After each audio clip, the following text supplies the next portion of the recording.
Hola, ¿cómo están? Eh, Vamos a comenzar nuestra siguiente sesión. Voy a compartirles una presentación. Eh, Aquí está. Ok, vamos a hablar, es nuestra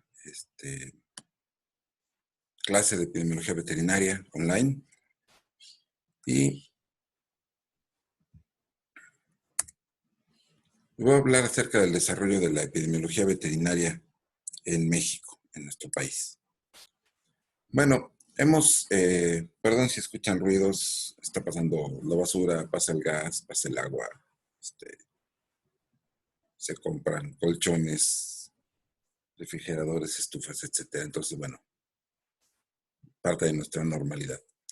Decía yo, eh, parte del desarrollo de la epidemiología veterinaria en nuestro país está totalmente ligado a la presentación de algunas enfermedades que hemos padecido, pero que de alguna manera indirecta han tenido una repercusión muy importante en nuestras vidas y en nuestra profesión. Eh, en este caso, se trata de la fiebre aftosa. La fiebre aftosa es una enfermedad causada por un virus, por un aftovirus, que se presentó en nuestro país en dos ocasiones. Primero en un brote eh, pequeño, inicial, en 1926, que afectó a los estados de Tabasco, Campeche y Yucatán. Fue erradicada en el año de 1928, es decir, más o menos 2 años después de que se presentó, a través del sacrificio de 1,200 animales. Pero el brote, digamos, más importante de nuestro país, el que todos recordamos y que tuvo más fuerza, ocurrió en el año de 1945, entre 1945 y 1946, con la introducción de ganado procedente de Brasil, una importación que no estaba autorizada, pero que hubo por ahí algún eh, manejo de influencias de personajes de la época. Y bueno, estos personajes, o este personaje en particular, logró que el ganado se estableciera en la isla de Sacrificios, en Veracruz, específicamente frente a Boca del Río. El ganado estuvo en cuarentena durante 6 meses sin mostrar ningún signo evidente de la enfermedad. Finalmente se pudo negociar y el ganado entró al país, pero por donde iba pasando empezaron a presentarse brotes de esta enfermedad. La enfermedad se caracteriza por lesiones en la ubre, en el hocico y en las patas del ganado. Afecta, se dice, a los animales de pezuña hendida. Ya sabemos que no existe tal pezuña hendida, pero así se le dice coloquialmente para el entendimiento popular. Son animales más bien ungulados, es decir, estamos hablando de los rumiantes, de bovinos principalmente, pero también afecta a cabras y a borregos, y de forma interesante afecta a los cerdos. Algo característico de esta enfermedad y que es parte del cuadro diferencial con otras estomatitis, como estomatitis vesicular, por ejemplo, es que no afecta a los caballos, mientras que estomatitis vesicular sí. Entonces, si vemos lesiones en ubre, hocico y patas en el ganado, pero también los caballos están afectados, es muy probable que no sea fiebre aftosa. Aún así, pues hay que llamar a las autoridades. Ocurrió un fenómeno interesante en ese año, en 1946 y 47, las autoridades decidieron utilizar el método que habían aplicado, el rifle sanitario, y después esto se modificó porque hubo brotes de violencia, y entonces se decidió que en lugar de utilizar el método del rifle sanitario era preferible utilizar la vacunación. Fueron sacrificados 23.424 animales, simplemente en Veracruz, y para el año de 1953 la enfermedad ya llevaba un número muy importante de animales sacrificados. Se declaró controlada ya en el año 1954 y durante el brote, durante la ocurrencia de este brote, pues se creó la CPA, que es la Comisión México-Estados Unidos para la Prevención de la Fiebre Aftosa, que actualmente está integrada al SENACICA, forma parte del Servicio Nacional de Sanidad, Inocuidad y Calidad Agroalimentaria, el SENASICA. Voy a puntualizar un poquito algunas cuestiones relacionadas con la fiebre aftosa y tienen que ver con esto. Nosotros durante muchos años en la facultad tuvimos esta placa que aparece en este momento en pantalla, que puso la Confederación Nacional Ganadera. Dice: a la memoria de los señores doctores Julio César Romano, Rodolfo Luis Revilla, Juan Reyes Paredes, Augusto Juárez Medina y Adrián Ezeta, como testimonio de perpetua gratitud y para ejemplo de generaciones futuras por el sacrificio de sus vidas, en bien de la patria durante la campaña contra la fiebre aftosa entre 1946 y 1952. ¿Por qué? Bueno, porque al querer utilizar el método de sacrificio humanitario, o rifle sanitario, como se le conocía en esa época, pues se afectaba a los intereses de las personas. Había las vacas no eran solamente un número, un arete, sino eran realmente parte de la familia, miembros con nombre, y había una situación de un afecto muy particular. Los propietarios tenían poco ganado, que no solamente era su patrimonio y su forma de vida, sino también un sentimiento muy cercano. Esto desató brotes violentos. La gente sacó armas y empezó a defenderse en contra de esta medida del gobierno, que hizo que se modificara la estrategia, que se dejaran de matar, y se estableció una campaña de vacunación. Y por primera vez en la historia del mundo, México fue el primer país que logró erradicar esta enfermedad utilizando la vacunación. Pero la historia siempre tiene dos caras. La otra cara es esta estatua. Vamos a acercarnos un poco. Dice: homenaje al valor y patriotismo de la mujer mexicana, en Senguío, Michoacán, 1969. La pone el ayuntamiento de esa localidad, conmemorando el 50 aniversario de Teodora Medina Guijosa, heroína de los acontecimientos de la fiebre aftosa en el año 1947. Ella fue la que encabezó el movimiento que promovió esta defensa armada en la cual murieron los médicos veterinarios. Decimos: ¿cómo es posible que haya dos recuerdos elogiando a personas en condiciones totalmente diferentes? Unos estaban haciendo su trabajo y bueno, los otros estaban defendiendo su patrimonio y su familia. Y así tenemos que entender la historia. Nada es blanco y negro, mejor dicho, nada es blanco o negro, sino siempre hay una gran cantidad de matices, grises en medio. Y antes de juzgar el punto de vista de otras personas, debemos de entender su punto de vista, ponernos en su par de zapatos, ser empáticos y comprender, bueno, cuáles fueron las razones. Finalmente, esta mujer recibió el indulto, había ido a dar a las Islas Marías presa. El presidente Lázaro Cárdenas, cuando ya no era presidente, sino años después, con toda el poder que él todavía tenía como autoridad, que era muy respetado, pues hizo gestiones para que la liberaran y finalmente se le reivindicó en la historia a ella como una defensora de, actualmente se reconocería como alguien que estaba defendiendo inclusive derechos de los animales. Así es la historia. Aquí tenemos esta publicación del Sol de México, del Sol de Morelia, perdón, del año 2006, en donde aquí en recuadro, ¿no?, se conmemora el 59 aniversario de la tragedia que hizo famoso al municipio después de matar a 7 soldados y un veterinario durante la época de Miguel Alemán. Y señalando, se hizo la mención de las palabras de la heroína María Teodora Medina de Guijosa: antes de que me maten a mis animales, yo los mato a ustedes. Y lo hizo.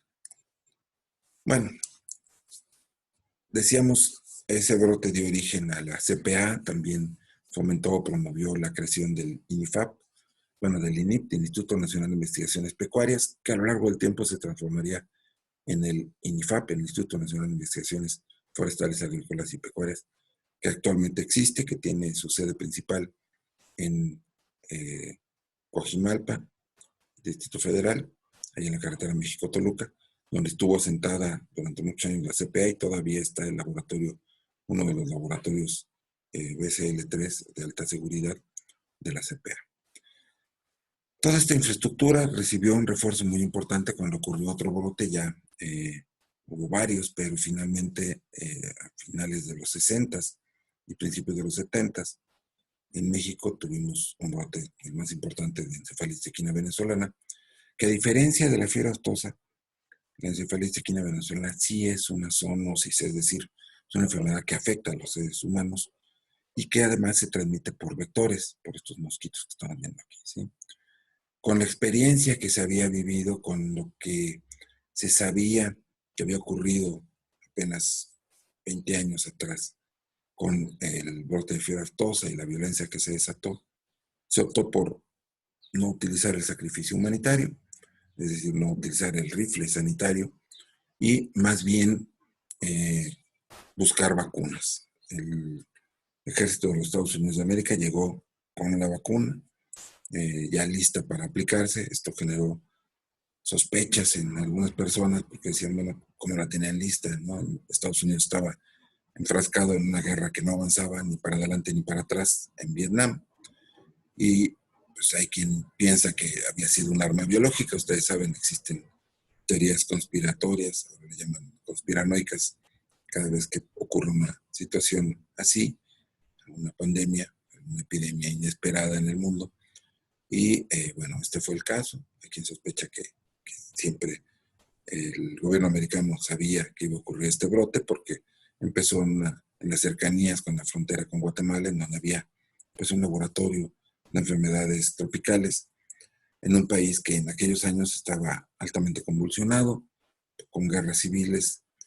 Pues nadie creía que hubiera dinero para invertir en un laboratorio de estos y piensan que más bien fueron subsidios americanos. Todo esto son teorías conspiratorias. El hecho es que el ejército americano llegó con la vacuna específicamente para la cepa y se vio también la necesidad de que los médicos veterinarios de nuestro país cursaran estudios de posgrado. Se mandó a una gran cantidad de médicos que son ahora celebridades en nuestra profesión, en nuestra facultad, a que estudiaran sus maestrías o doctorados en el extranjero para consolidar a la profesión. Se invirtió en las instalaciones actuales. Antes estábamos en el edificio B de la Facultad de Química y a partir de esto pues se promovió que la facultad, bueno, que primero la escuela de veterinaria se cambiara a sus propias instalaciones, las que ocupamos actualmente, y no solamente eso, sino que dejara de ser escuela nacional y que se desarrollara un programa de posgrado. El primero fue en patología aviar y a partir del programa de posgrado de patología aviar, la Escuela Nacional de Medicina Veterinaria se transformó en la Facultad de Medicina Veterinaria y Zootecnia. Todo esto como una repercusión de este brote de encefalitis equina venezolana, que finalmente se controló en el año del 77 a través de campañas de vacunación, y hemos tenido rebrotes ocasionales, por ejemplo, en el año 96 ha sido endémico, quizás no encefalitis equina venezolana, pero hemos tenido brotes de encefalitis equina del este y del oeste recientemente por allá en Nayarit, donde han muerto algunos caballos, pero se ha podido controlar. Tuvimos también brotes de gusano barrenador, causado por Cocleomia hominivorax, conocido antes como Calitroga hominivorax, o minivorax significa devorador de hombres, y literalmente es un gusano que las moscas ponen en heridas, tanto en el ganado como, se me está acabando la piel, espero que no, bueno, tanto en el ganado como en los seres humanos.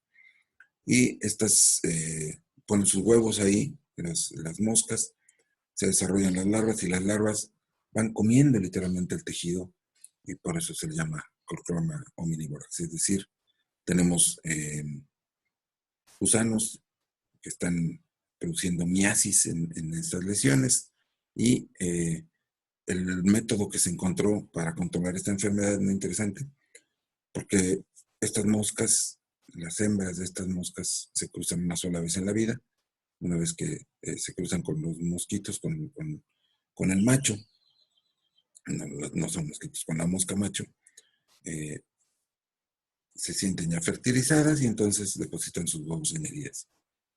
La, la mosca, el macho, se puede esterilizar a través de radiaciones y se liberan estos machos esterilizados, y entonces las hembras eh, creen que ya están fertilizadas, ponen sus huevos en heridas, pero no se producen, no se generan las larvas. Nunca eclosionan porque son huevos estériles.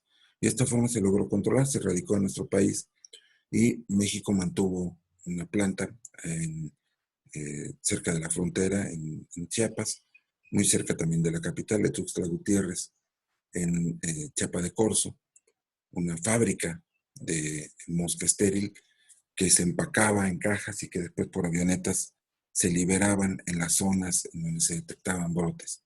México exportó durante muchos años eh, estas moscas estériles, hasta que finalmente, hace relativamente pocos años, quizás 15, la planta fue desmontada de Chiapa de Corzo y se transfirió íntegramente a Panamá.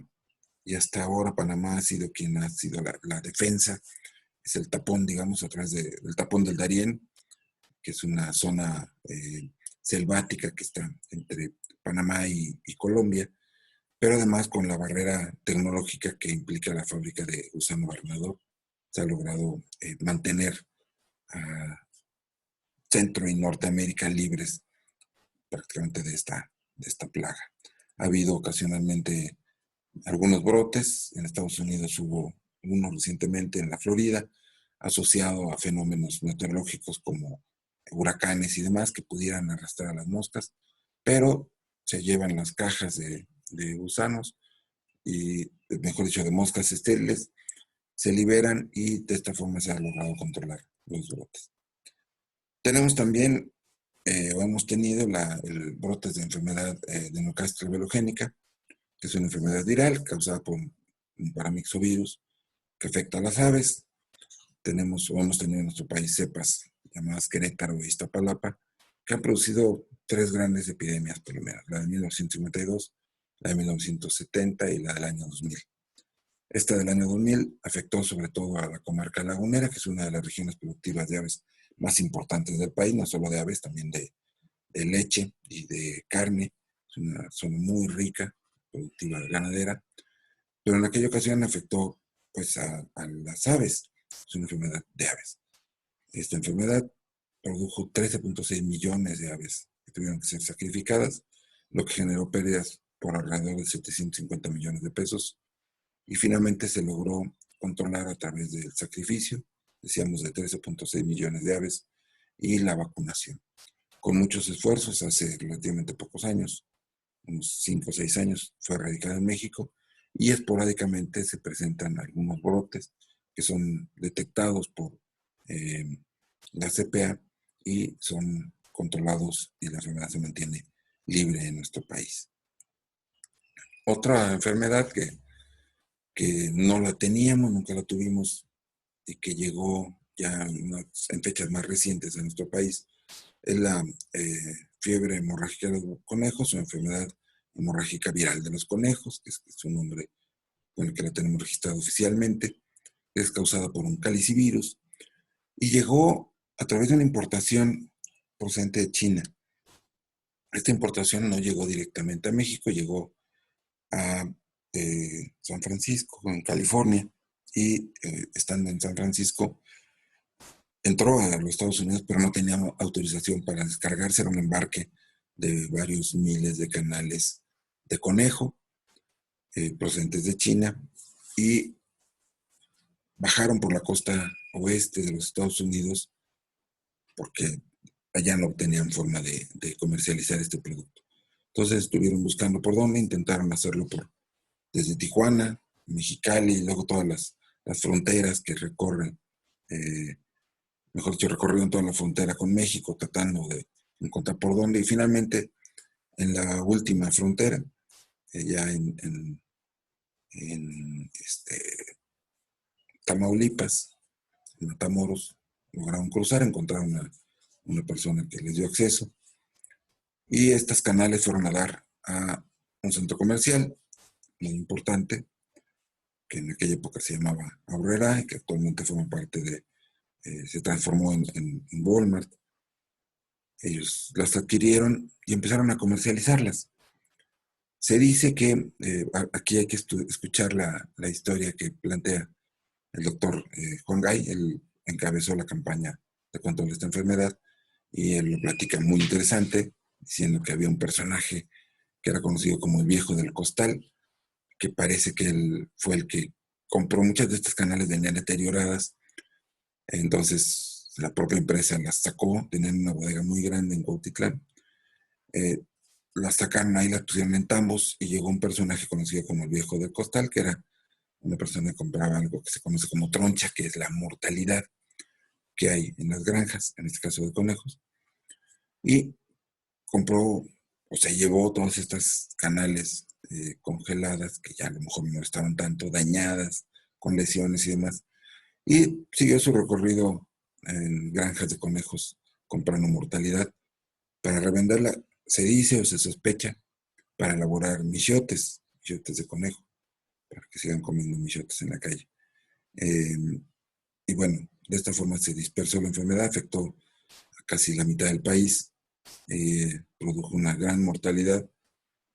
Y curiosamente, como era difícil hacer una campaña como las anteriores, eh, con rifle sanitario, podemos imaginarnos a los conejos siendo bajados de departamentos que en aquella época se había promovido mucho la cunicultura. En la ciudad o en las ciudades había cunicultores de azotea o de departamento, tenían sus conejos.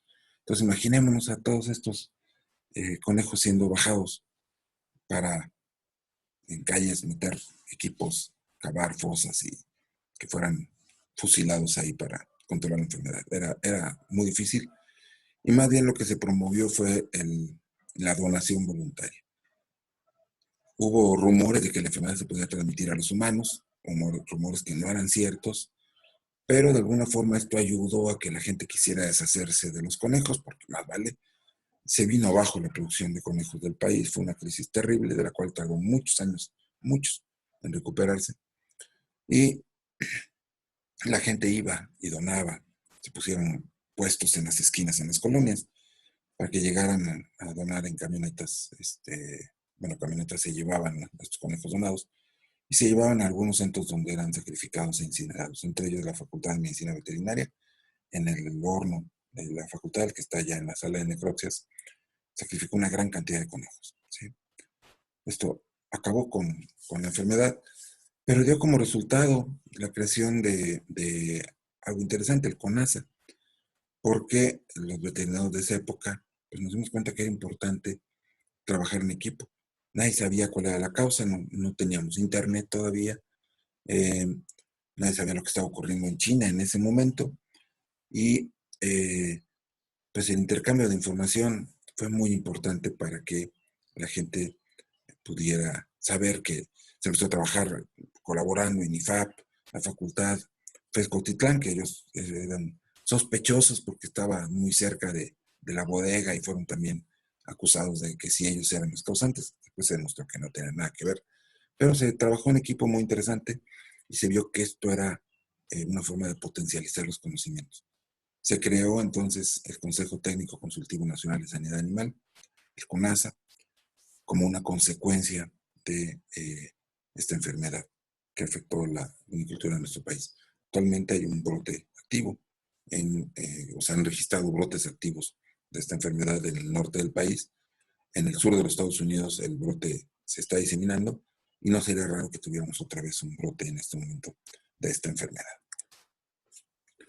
La encefalopatía epiforme bovina, conocida como enfermedad de las vacas locas, pues tuvo un impacto muy importante porque, bueno, fue originada primero por modificaciones en la dieta de los animales. Una vaca loca se enferma a partir del consumo de otra, mejor dicho, una vaca se enferma a partir del consumo de carne o productos o alimentos contaminados con harina de carne y hueso de una vaca loca.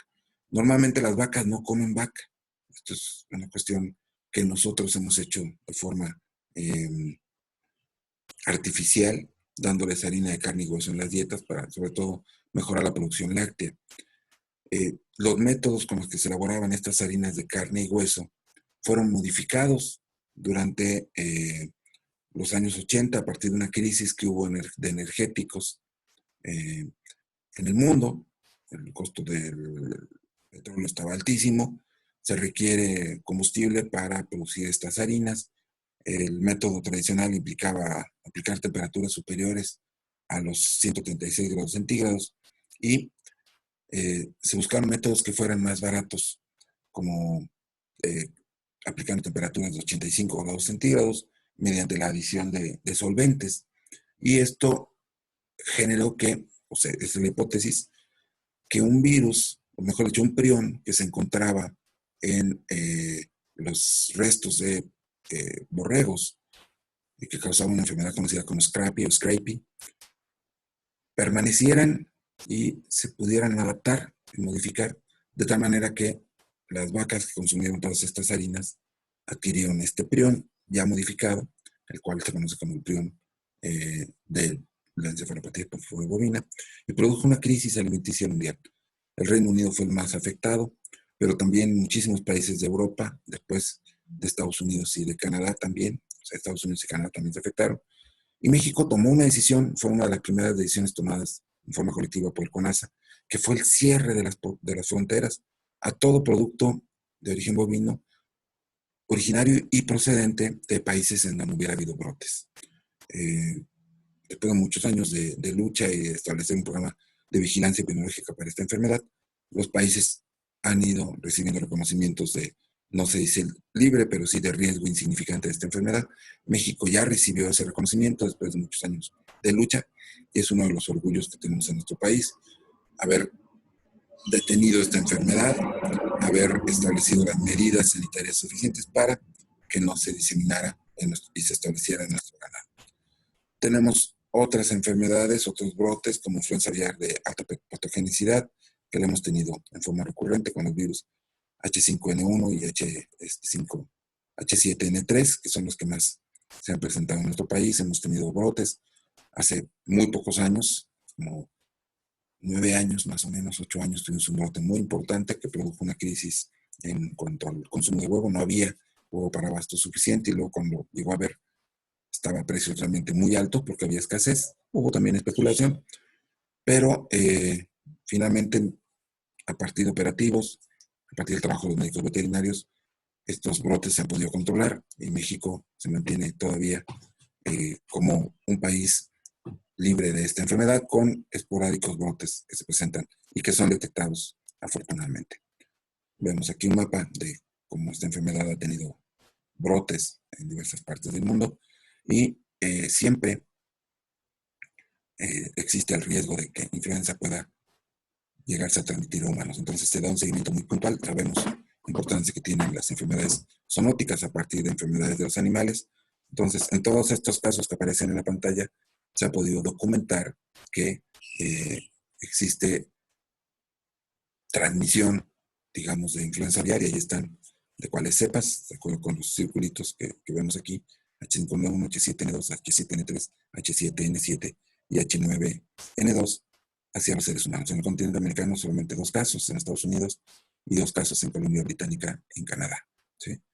El resto han sido en Europa, en Medio Oriente, en África y en Hong Kong, China, Tailandia, Vietnam, etc. Y bueno, ¿cuál es la nueva normalidad? Les voy a dejar la liga en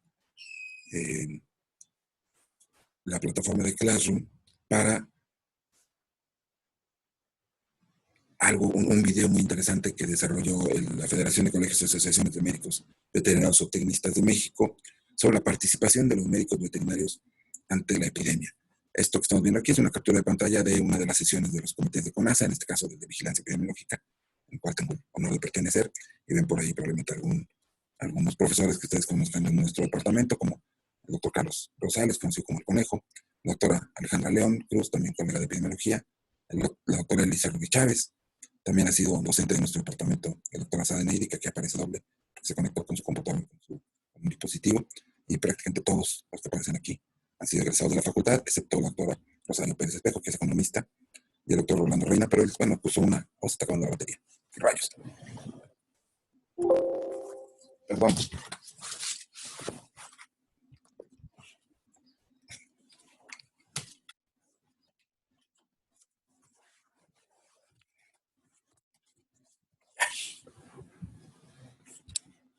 Perdón el inconveniente. En fin, tenemos esta participación de parte de todos ellos y es como estamos viviendo actualmente en nuestro país. ¿Sí? Es la realidad para todos, otra vez.